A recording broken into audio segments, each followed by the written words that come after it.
ಬಾಗಲಕೋಟೆ ಜಿಲ್ಲೆ ಅಖಿಲ ಕರ್ನಾಟಕ ಮಾಜಿ ಸೈನಿಕರ ಸಂಘ ಹುನಗುಂದ ಹಾಗೂ ಅರೆ ಸೈನಿಕರ ಕ್ಷೇಮಾಭಿವೃದ್ಧಿ ಸಂಘ ಹುನಗುಂದ ಹಾಗೂ ವೀರನಾರಿಯರ ಘಟಕ ಹುನಗುಂದ ಹಾಗೂ ದಾಸಬಾಳ ಗ್ರಾಮದ ಮತ್ತು ಹುನಗುಂದ ಪಟ್ಟಣದ ಗುರುಹಿರಿಯರ ವತಿಯಿಂದ ವೀರಯೋಧ ಮಂಜುನಾಥ ಮರೇಶ ಅಂಗಡಿರು ದೇಶದ ಸೈನ್ಯದ 11 ನೇ ಮರಾಠ ಲೈಟ್ ಇನ್ಫ್ರಂಟ್ರಿ ಯೂನಿಟಲ್ಲಿ ಸೈನ್ಯದ ಹುದ್ದೆಯಿಂದ ವೃತ್ತಿ ಆರಂಭಿಸಿ 17 ವರ್ಷಗಳ ಕಾಲ ಹವಾಲ್ದಾರ ಹುದ್ದೆವರೆಗೂ ಸೇವೆ ಸಲ್ಲಿಸಿ ನಿವೃತ್ತರಾಗಿ ಹುನಗುಂದಕ್ಕೆ ಆಗಮಿಸಿದ ಪ್ರಯುಕ್ತ ದಿನಾಂಕ ಆಗಸ್ಟ್ 2, 2025 ರಂದು ಮುಂಜಾನೆ 11 ಗಂಟೆಗೆ ಶ್ರೀಗುರು ಮಹಾಂತ ಸ್ವಾಮಿಗಳು ಹಾಗೂ ಶ್ರೀ ಅಮರೇಶ್ವರ ದೇವರು ಹಾಗೂ ಮಾಜಿ ಸೈನಿಕರ ಸಂಘ ಹುನಗುಂದ ಘಟಕದ ಅಧ್ಯಕ್ಷ ಗೌರವಾನ್ವಿತ ಸುಬೇದಾರ ಮೇಜರ ಬಾಲಪ್ಪ ಕಿರಸೂರರ ಅಧ್ಯಕ್ಷತೆಯಲ್ಲಿ ಅದ್ಧೂರಿ ಸ್ವಾಗತ ಕಾರ್ಯಕ್ರಮ ಜರುಗಿತು.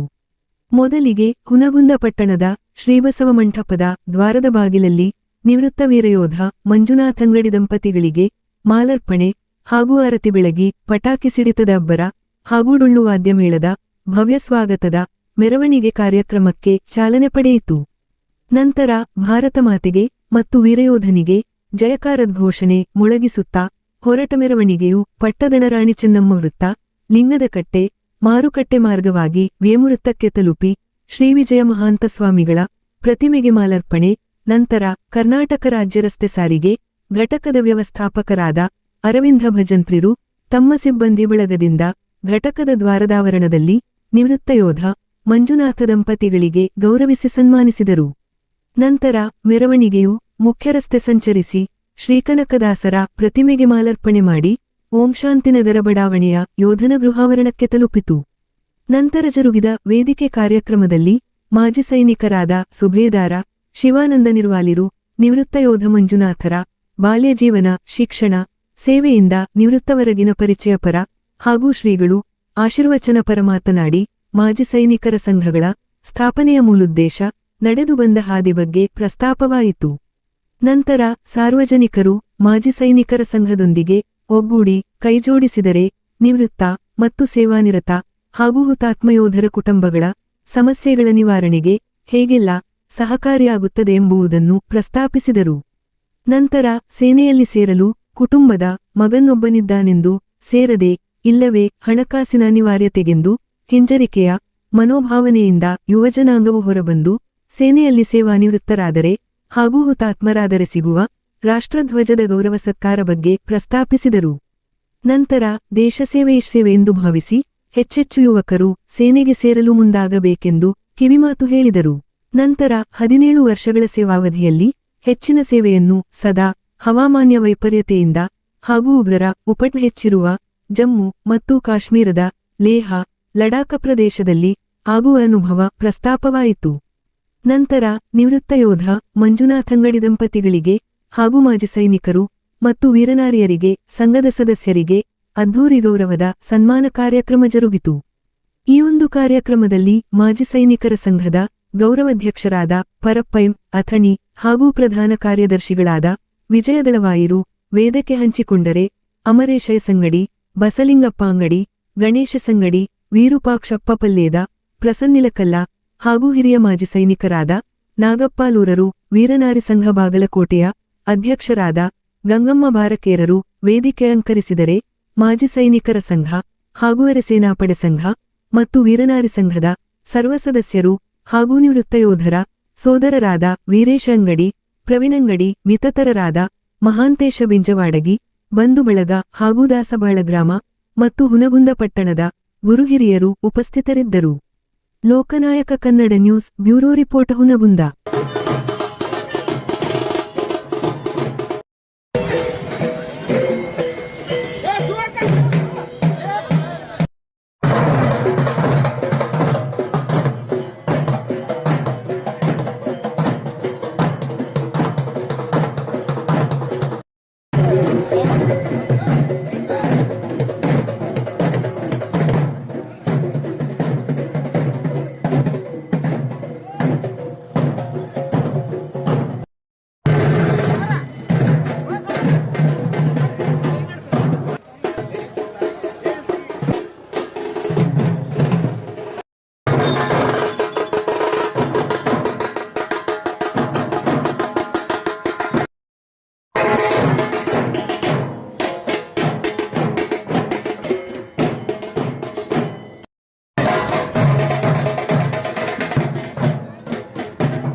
ವೇದಿಕೆಗೆ ಕರ್ತರಬೇಕಂತ ಕೇಳ್ಕೊಳ್ತಾ ಇದ್ದೇನೆ.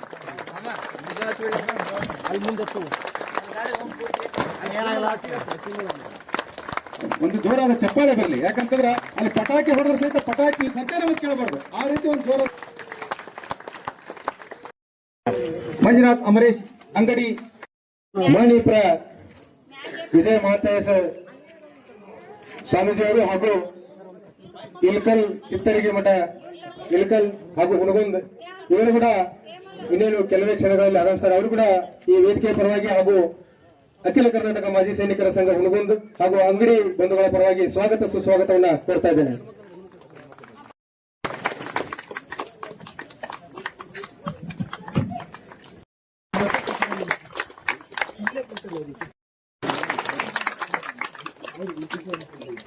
ಹಾಗೆ ನಮ್ಮ ಇನ್ನೂ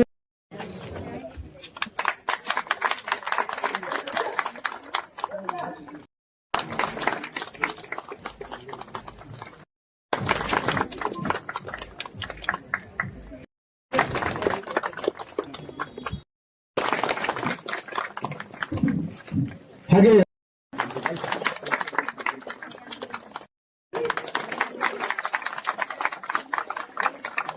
ಕಾರ್ಯಕ್ರಮ ತನ್ನ ಸೇವೆಯಲ್ಲಿ ಮಾಡ್ತಾ ಇದ್ದಾನೆ ಅಂದ್ರೆ ಅವರ ತಂದೆ ತಾಯಿ, ಅವರ ಧರ್ಮಪತ್ನಿ ಶ್ರೀ ಮಂಜುನಾಥ್ ಅಮರೇಶ್ ಅಂಗಡಿ ಇವರ ಸ್ವಾಗತ ಹಾಗೂ ಸಮಾರಂಭ ಕಾರ್ಯಕ್ರಮ ಹಾಗೂ ಅವರ ಕಿರು ಪರಿಚಯವನ್ನು ಸಂಕ್ಷಿಪ್ತವಾಗಿ ಶ್ರೀ ಮಂಜುನಾಥ್ ಅವರು ಅವರ ತಂದೆ ಅಮರೇಶ್ ಹಾಗೂ ಬಸಮ್ಮ ಇವರಿಬ್ಬರ ಉದರದಲ್ಲಿ ತಿಂಗಳು 1998ರಲ್ಲಿ ದಾಸವಾಳ ಗ್ರಾಮದಲ್ಲಿ ಜನಿಸುತ್ತಾರೆ. ಇವರ ವಿದ್ಯಾಭ್ಯಾಸ 1ನೇ ತರಗತಿಯಿಂದ 7ನೇ ತರಗತಿಯವರೆಗೆ ಸರ್ಕಾರಿ ಹಿರಿಯ ಪ್ರಾಥಮಿಕ ಶಾಲೆ ದಾಸವಾಳ ಗ್ರಾಮದಲ್ಲಿ ಮುಗಿಸುತ್ತಾರೆ ಮತ್ತು 8ನೇ ತರಗತಿಯಿಂದ 10ನೇ ತರಗತಿಯವರೆಗೆ ಶ್ರೀ ಸಂಗಮೇಶ್ವರ ಪ್ರೌಢಶಾಲೆ ಕೂಡಲ ಸಂಘದಲ್ಲಿ ಕಲಿತು ತೇರ್ಗಡೆಯಾಗುತ್ತಾರೆ.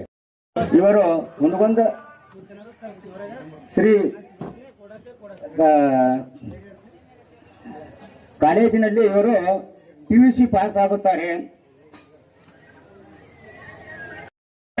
ಸೇನೆಗೆ ಆಯ್ಕೆಯಾದರು. ಬೆಳಗಾವಿಯ ತರಬೇತಿ ಕೇಂದ್ರ ಮರಾಠ ಲೈಫ್ ಇನ್ಫೆಂಟ್ರಿಯಲ್ಲಿ ತರಬೇತಿಯನ್ನು ಪೂರ್ಣಗೊಳಿಸಿದರು. ತದನಂತರ ಇವರಿಗೆ ಮೊದಲನೇ ಪೋಸ್ಟಿಂಗ್ ನೀಡಲಾಗುತ್ತದೆ. ಅದು 2009-10 ಆಸಾಂನಲ್ಲಿ ಸೇವೆ ಸಲ್ಲಿಸಲು. ಅವರಿಗೆ ಆಸಾಮಿನಲ್ಲಿ 2 ವರ್ಷ ಕಠಿಣ ಶ್ರಮಪಟ್ಟು ಸೇವೆ ಸಲ್ಲಿಸಿ ಮತ್ತೆ 2011ರಲ್ಲಿ ಅವರಿಗೆ ಅವರ ಶ್ರಮವನ್ನು ಗಮನಿಸಿ ಅವರಿಗೆ ಹೊರಗಿನ ದೇಶಕ್ಕೆ ಅಂದರೆ ವಿದೇಶಕ್ಕೆ ಹೋಗಲು ಇವರಿಗೆ ಅನುಮತಿ ಸಿಗುತ್ತದೆ. ಹೊರಗಿನ ದೇಶಕ್ಕೆ ಹೋಗಲು ಅಲ್ಲಿ 3 ತಿಂಗಳ ಸ್ಟೇ ಮಾಡುತ್ತಾರೆ. ತದನಂತರ ಹೋಗಿ ಸೇವೆ ಸಲ್ಲಿಸಿ ಮರಳಿ ಸ್ವದೇಶಕ್ಕೆ ಬರುತ್ತಾರೆ. ಅಲ್ಲಿಂದ ಬಂದ ನಂತರ ಜಮ್ಮು ಕಾಶ್ಮೀರದಲ್ಲಿ 3 ವರ್ಷ ಕಾಲ ಸೇವೆ ಸಲ್ಲಿಸಿದರು. ಅಲ್ಲಿಂದ ಅವರಿಗೆ 2016ರಲ್ಲಿ ಬಿಹಾರ ರಾಜ್ಯಕ್ಕೆ ಪೋಸ್ಟಿಂಗ್ ಮಾಡಲಾಗುತ್ತದೆ.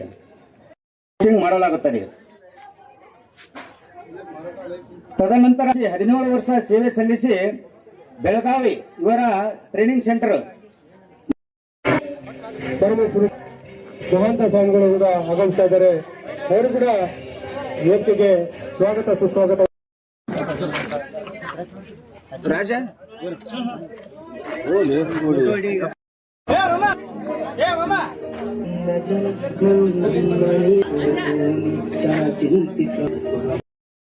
ಭಾಗದ ಅಂತ ಕುಟುಂಬದೊಂದಿಗೆ ಒಂದು ಫೋಟೋ ಶೂಟ್. ಅತ್ಯಂತ ಶ್ರೇಷ್ಠವಾಗಿರ್ತಕ್ಕಂಥ ತಾಯಿಯ ಒಂದು ಸೇವೆ ಮಾಡಿ ಮುಂಜಾನದ ಭಾರತ ದೇಶ ಅಂತಂದ್ರ ಅದು ಎರಡಕ್ಕೆ ಬಾಳ ಕಿಮ್ಮತ್ತನ್ನು ಕೊಡ್ತೀವಿ ನಾವು. ಯಾವ್ದಕ್ಕೆ ಅಂತಂದ್ರ ಒಂದು ರೈತನಿಗೊಂದು ಕಿಮ್ಮತ್ ಕೊಡ್ತೀವಿ, ಅದನ್ನು ಬಿಟ್ರ ಸೈನಿಕರಿಗೊಂದು ಕಿಮ್ಮತ್ ಕೊಡ್ತೀವಿ. ಯಾಕೆ ಅಂತಂದ್ರ ಹೇಗೆ ಇಬ್ರು ಕೂಡ ದೇಶಕ್ಕ ಮಣ್ಣಿಗೆ ಬೇರು ಕೊಡಾರ ಆದ್ರ ಅವರು ಕೊಡುವಂತ ದಾರಿನೇ ಬೇರೆ, ಸೈನಿಕರು ಕೊಡುವಂತ ದಾರಿನೇ ಬೇರೆ. ಯಾಕೆ ಅಂತಂದ್ರ ಒಬ್ಬ ರೈತ ಬೆವರು ಕೊಟ್ರ ನಮ್ಗೆಲ್ಲ ಊಟ ಹಾಕ್ತಾನಂತ. ಅವ ಏನಾರು ಒಂದು ದಿನ ಖಾಲಿ ಕುಂದ್ರ ಅನ್ಕೋರ್ ನಾವ್ ಯಾರೋ ಊಟ ಮಾಡಂಗಿಲ್ಲ, ಖಾಲಿ ಇರ್ತೀವಿ. ಯಾಕಂತಂದ್ರ ಇವತ್ತು ನಾವು ಜಗತ್ತಿನೊಳಗ ಒಬ್ಬ ಪ್ರಧಾನ ಮಂತ್ರಿ ಇಲ್ಲ ಅಂತಂದ್ರ ಇವತ್ತು ಭಾರತ ದೇಶ ನಡೀತದಂತ. ಅಂದ್ರ ಒಬ್ಬ PM ಇದ್ರು ಕೂಡ ಭಾರತ ದೇಶ ನಡೆಯುತ್ತ, ಒಬ್ಬ ರಾಷ್ಟ್ರಪತಿ ಇದ್ರು ಕೂಡ ಒಂದು ಭಾರತ ದೇಶ ನಡೀತೈತಿ. ಇವತ್ತು ಕರ್ನಾಟಕ ರಾಜ್ಯ ಆಗಿರ್ಬೋದು, ಬೇರೆ ರಾಜ್ಯ ಆಗಿರ್ಬೋದು, ಅಲ್ಲಿರುವಂತ ಮುಖ್ಯಮಂತ್ರಿ ಆಗಿರ್ಬೋದು, ಸಂಸದರಾಗಿರ್ಬೋದು, ಶಾಸಕರಾಗಿರ್ಬೋದು, ಎಲ್ಲಾರು ಕೂಡ ಕೂತ್ರೆ ಇದು ಬದುಕಬಹುದು, ಸಮಾಜ ನಡೀತೈತಿ. ಆದ್ರ ಇವತ್ತು ಜಗತ್ತಿನೊಳಗ ಒಂದು ರೈತ ಇರ್ಲಿಕ್ಕಪ್ಪ ಅಂದ್ರ ಮತ್ತು ಸೈನಿಕ ಇರ್ಲಿಕ್ಕಪ್ಪ ಅಂದ್ರೆ ನಾವ್ ಯಾರು ಕೂಡ ಎಲ್ಲ ಅಂತಂದು ಹೇಳ್ಕೊಂಡ್ ಬರ್ತಾರೆ. ಇವತ್ತು ತನ್ನ ಹೊಳದೊಳಗೆ ಎಷ್ಟು ಬೆವರನ್ನು ಸುರಿಸಿ ಒಂದು ನಮ್ಗೆಲ್ಲ ಊಟವನ್ನ ಹಾಕ್ತಾನ. ಹಂಗ ನಮ್ಮ ಭಾರತ ದೇಶದ ಗಡಿಯೊಳಗ ಅವರೆಲ್ಲ ಎಷ್ಟು ರಕ್ತವನ್ನು ಕೂಡ ಕೊಡ್ತಾರ, ಬೆವರನ್ನು ಕೂಡ ಕೊಡ್ತಾರ. ಅಷ್ಟೆಲ್ಲ ಕೊಟ್ಟು ಕೂಡ ನಾವ್ ಇವತ್ತೆಲ್ಲ ಸುಖ ಶಾಂತಿ ನೆಮ್ಮದಿಯಿಂದ ಇರ್ತೀವಿ ಅಂತಂದ್ರ ಅದು ಯಾರ ಪ್ರೇರಣೆ ಅಂತಂದ್ರ, ಯಾರ ಶಕ್ತಿ ಅಂತಂದ್ರ ಅದಿಂತ ಸೈನಿಕರ ಸೇವೆ ಒಂದು ದೊಡ್ಡ ಶಕ್ತಿ ಅಂತ ನಾವೆಲ್ಲ ತಿಳ್ಕೊಬೇಕಾಗತ್ತೆ. ಜಮ್ಮು ಕಾಶ್ಮೀರ ಅಂತಂದ್ರೆ ಸುಮ್ಮನೆ ಸಾಮಾನ್ಯ ತಿಳ್ಕೊಬೇಡಿ. ಯಾಕಂತಂದ್ರ ನಮ್ಗೆ ಡಿಸ್ಕಂದ್ರ ಸ್ವೆಟರ್ ಹಾಕೋತೀವಿ, ಕೈ ಗ್ಲೌಸ್ ಹಾಕಿ ಊಟ ಮಾಡುವಾಗ ಏನಾಗತ್ತ ಅಂತಂದ್ರ ತಾಟ್ನ ಹಂಗ ಫಿಕ್ಸ್ ಇರ್ತದ. ಹಿಂಗ ನಾವೆಲ್ಲ ಕೆಲವೊಂದಿಷ್ಟು ವಿಡಿಯೋ ನೋಡ್ತಾ ಇರ್ತೀವಿ, ಎಲ್ಲ ನೋಡಿರ್ತೀರಿ. ಏನಂತಂದ್ರ ತಾಟ್ನ ಹಂಗ ಅಂಟ್ಕೊಂಡ್ಬಿಡ್ತದ. ಜಮ್ಮು ಮತ್ತು ಕಾಶ್ಮೀರದ ಗಡಿ ಪ್ರದೇಶ, ಅಲ್ಲಿ ದಿನಾ ಗುಂಡಿನ ಸುರಿಮಳೆ, ಒಂದು ದಿವಸನೂ ಶಾಂತಿ ಅನ್ನೋದಿಲ್ಲ, ಅಷ್ಟು ಗುಂಡಿನ ಸುರಿಮಳೆ, ದಿನ ಅಪಾಯದ ದಿನಗಳೇ. ಅಲ್ಲಿ ಒಂದು ದಿವಸ ಕಳೆದ್ವಿ ಅಂದ್ರೆ ಒಂದು ದಿವಸ ನಾವು ಗೆದ್ದಿವಿ ಅಂತ ಅವ್ರ ಅರ್ಥ. ಅಷ್ಟು ಯಾವತ್ತೂ ಗುಂಡಿನ ಸುರಿಮಳೆ ಅದು. ಅಂತಹ ಪ್ರದೇಶದಲ್ಲಿ ನಮ್ಮ ಮಂಜುನಾಥ್ ಅಂಗಡಿಯವರು ದೀರ್ಘವಾದ ಸೇವೆಯನ್ನು ಸಲ್ಲಿಸಿ ಇವತ್ತು ನಮ್ಮೆಲ್ಲರ ಭಾಗ್ಯವೆಂಬಂತೆ ನಾವು ಅವ್ರ ದರ್ಶನ ಮಾಡ್ಕೊಂಡೇವಿ. ಜಮ್ಮು ಕಾಶ್ಮೀರದಲ್ಲಿ ಸೇವೆಯನ್ನು ಮಾಡಿದವರು ಮತ್ತೆ ನಾವು ದರ್ಶನ ಮಾಡ್ಕೊಂತೀವಿ ಅನ್ನೋದು ಅಪರೂಪ. ಅದು ಅಷ್ಟು ಭಯಾನಕವಾದ ದೃಶ್ಯ ಜಮ್ಮು ಮತ್ತು ಕಾಶ್ಮೀರದ ಗಡಿ ಪ್ರದೇಶದಲ್ಲಿ ಐತೆ. ಅದಕ್ಕೆ ಇವತ್ತು ಆ ಒಂದು ಗಡಿ ಪ್ರದೇಶದಲ್ಲಿ ಜೀವನ ಹೆಂಗಿರ್ತದೆ ಅಂತಂದ್ರೆ, ನಿತ್ಯ ರಾತ್ರಿ, ಪ್ರತಿ ದಿವಸ ರಾತ್ರಿ ಸೈನಿಕರಿಗೆ ಕಣ್ಣಾಗ ನಿದ್ದಿರಂಗಿಲ್ಲ, ಕಣ್ಣಾಗ ಕಣ್ಣಿಟ್ಟು ಗಡಿಯನ್ನ ಕಾಯ್ತಿರ್ತಾರೆ. ಒಂದು ಸೆಕೆಂಡ್ ಕೂಡ ಮಲ್ಕೊಳ್ಳೋದಿಲ್ಲ ಅವರು. ಕೈಯಲ್ಲಿ ರೈಫಲ್ಲು ಮತ್ತು ಬಾಂಬ್, ಕೈ ಬಾಂಬ್ಗಳನ್ನೆಲ್ಲ ಹಿಂದೆ ಹಾಕೊಂಡು ಹಿಂಗ ಹಿಂಗ ತಂತಿ ಬೇಲಿರ್ತೈತಿ, ತಾಸನು ಹಿಂಗ ಸ್ಟ್ಯಾಂಡಿಂಗ್ ಉಂಡ್ರಂಗಿಲ್ಲ ಅಲ್ಲಿ. ಹಂಗ ನಿಂತು ಅವ್ರು ಕಾಯ್ತಾರ ಅಂತ ತಿಳ್ಕೊಂಡು ಹೇಳಿ ನಾವು ಆರಾಮ್ ನಿದ್ದೆ ಮಾಡ್ತಿರ್ತೇವೆ. ಇಲ್ಲಿ ಆರಾಮ್ ನಿದ್ದೆ ಮಾಡ್ತೇವಿ, ಆರಾಮ್ ಊಟ ಮಾಡ್ತೇವಿ, ಆರಾಮ್ ಸಾಲಿ ಕಲಿತೇವಿ, ಎಲ್ಲ ಚಂದ ನಡೆದೈತಿ ನಮ್ದು. ಇಲ್ಲಿ ಅಕಸ್ಮಾತ್ ಅವ್ರೇನಾದ್ರೂ ಸ್ವಲ್ಪ ನಿದ್ದೆ ಮಾಡಿದ್ರೆ ಆ ಪಾಕಿಸ್ತಾನದ ಉಗ್ರ ಸೇರ್ಕೊಂಡ್ಬಿಡ್ತಾರೆ. ಅವ್ರು ಇಲ್ಲಿ ಬಂದು ಬಾಂಬ್ ಹಾಕೋದು, ಕಟ್ಟಡ ಹಾಕೋದು, ಸ್ಫೋಟ್ ಮಾಡೋದು, ರೈಲ್ವೆ ಸ್ಟೇಷನ್ ಸ್ಫೋಟ್ ಮಾಡೋದು, ಇಂಥವೆಲ್ಲ ಮಾಡ್ತಾರ ಅವ್ರು. ಅದಕ್ಕೆ ಅವ್ರನ್ನ ಒಳಗೆ ಬಿಡಲಾರ್ದಂಗ ಕಣ್ಣಾಗಿ ಎಣ್ಣೆ ಹಾಕೊಂಡು ನಮ್ಮ ಸೈನಿಕರು ಕಾಯ್ತಾ ಇದ್ದಾರೆ. ಸ್ವಲ್ಪ ಹಂಗ ಇವತ್ತು ಗಡಿ ಕಾಯ್ತಾರಂದ್ರೆ ನಮ್ಮ ಸೈನಿಕರು ನಮ್ಮ ಪಾಲಿಗೆ ದೇವ್ರ ಅವರು. ಅದಕ್ಕಾಗಿ ಅಂತ ನಿಷ್ಠೆಯಿಂದ ಸೈನಿಕರು ನಮ್ಮ ಭಾರತ ದೇಶದ ರಕ್ಷಣೆ ಆಗೈತೆ ಅಂದ್ರೆ ಇಡೀ ಬಹಳ ದೊಡ್ಡ ದೇಶ ನಮ್ದು, ಬಹಳ ದೊಡ್ಡ ಸೈನಿಕ ನಮ್ಮ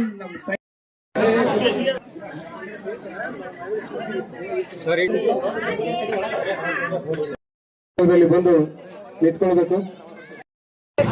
ಓಂ ಶ್ರೀ ಗುರು ಬಸವಲಿಂಗ ಬಸವ, ಜೋರ ಚಪ್ಪಾಳೆ ಬರಬೇಕು ನೋಡಿ.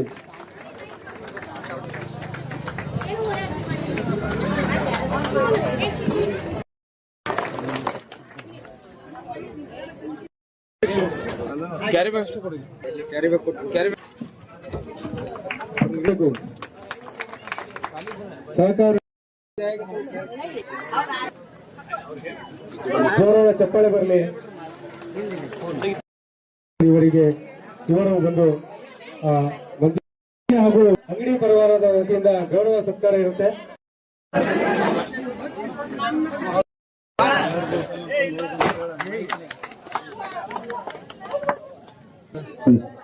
ಇದು ಮುಗಿಲ್ಲ ಲಾಸ್ಟ್ ನಿಮ್ಮದಿ.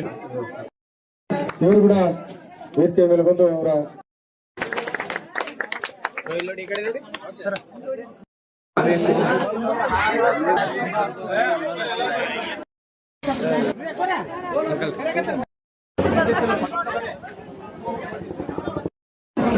ಈ ಕಡೆ ನೋಡಿ.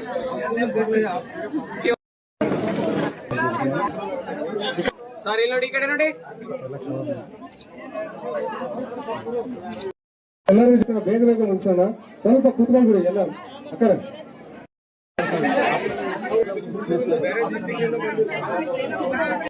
ಎಲ್ಲ ಮಾಜಿ ಸೈನಿಕರಿಗೆ ದಯವಿಟ್ಟು ಬರಬೇಕು. ಸಂತೋಷ್ ಇಲ್ಲಿ ನೋಡಿ, ಈ ಕಡೆ ನೋಡಿ.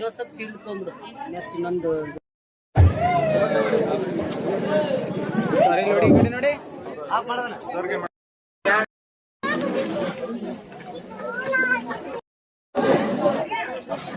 ಒಂದು ನಿಮಿಷ ರೀ.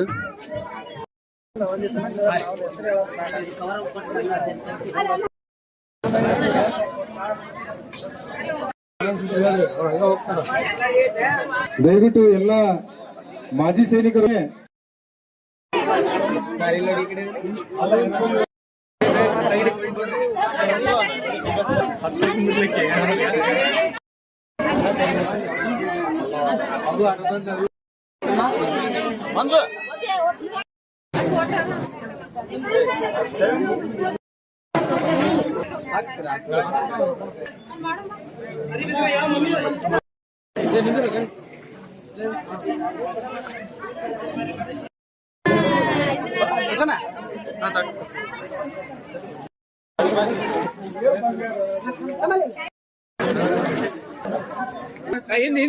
ಹಿಂದೆ ಒಬ್ರು ಇಟ್ಕೋರಿ. ಓದಿರಿ ಹೇಳ್ರಿ ಅವ್ರನ್ನ. ಇರ್ಲಿ ಒಳ್ಳೆಯದು. ಸದಾ ದುಡಿಯುತ್ತಿರುವ ಸಂದರ್ಭದಲ್ಲಿ ನಿವೃತ್ತಿ ಜೀವನವು ತಮಗೆ ಹಾಗೂ ತಮ್ಮ ಕುಟುಂಬ ನಮ್ಮ ಸೈನಿಕರಿಗೆ